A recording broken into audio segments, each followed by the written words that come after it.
বন্ধুরা, রান্নার রকমারি ইউটিউব চ্যানেলে আপনাদের স্বাগত। আজকে আমি বানাচ্ছি মুখরোচক দই বড়া ঘরোয়া স্টাইলে। কিভাবে বানাচ্ছি সেটা দেখার জন্য আপনাদের পুরো শেষ পর্যন্ত ভিডিওটা দেখতে হবে। চলুন দেখে নিই। বিউলির ডালটা সারা রাত ভিজিয়ে রেখেছিলাম। আমি এবারে ভালো করে এটা ধুয়ে নেব। আপনাদের হাতে যদি সময় না থাকে 2-3 ঘন্টা হলেও ভিজিয়ে রাখবেন। বিউলির ডালটা আমি বাটার জন্য মিক্সিতে দিয়ে দিলাম। আমি পুরো পেস্ট করব না, হালকা দানা দানা থাকবে সেইভাবে পেস্ট করতে হবে।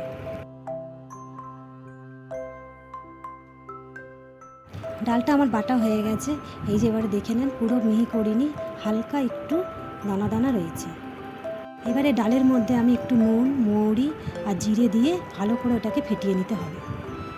যত ভালোভাবে ডালটা ফেটানো হবে তত বড়াটা ভালোভাবে ফুলবে। ডালটা আমার ফেটানো হয়ে গেছে।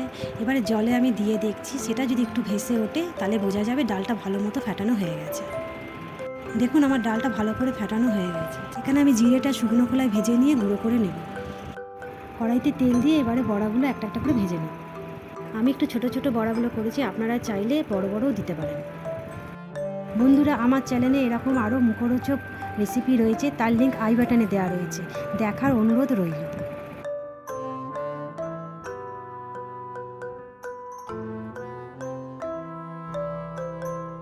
বড়াগুলো ভালো করে উল্টে পাল্টে ভেজে নিতে হবে।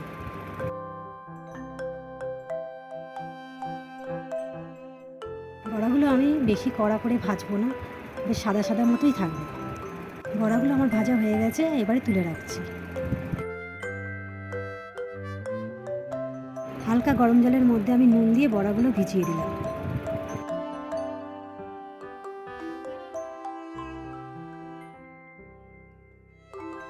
কড়াইতে আমি তেল দিয়ে কারি পাতা, সর্ষে ফোড়ন, শুকনো লঙ্কা দিয়ে জলের মধ্যে আমি দিয়ে দিলাম, যাতে ভালো করে জলটার মধ্যে সেন্টটা আসে।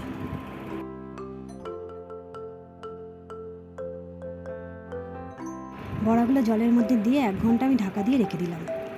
দই বড়ার দইটা রেডি করার জন্য আমি দই নিলাম, চিনি, নুন আর একটু জল দিয়ে ভালো করে ফেটিয়ে নেব। খুব একটা মোটা বা পাতলা হবে না, ঘন ঘন হবে। বড়াগুলো জল থেকে আমি চিপে তুলে নিচ্ছি। দেখুন বড়াগুলো কি সুন্দর ফুলে উঠেছে।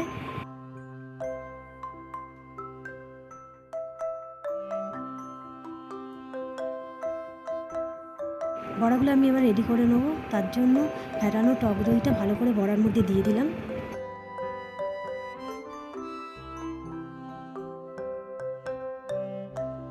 এবার দিচ্ছি তেঁতুলের মিষ্টি চাটনিটা। দই বড়ার জন্য যে চাটনিগুলো লাগবে সেগুলো আমি আগে থেকে তৈরি করে রেখেছি। এবার দিচ্ছি রসুন আর ধনেপাতার চাটনি। এই চাটনিগুলোর রেসিপি যদি আপনারা চান আমাকে কমেন্টে জানাবেন। এবারে দিয়ে দিলাম পরিমাণ মতো নুন, ভেজে রাখা জিরে গুঁড়োটা এবার দিয়ে দিলাম।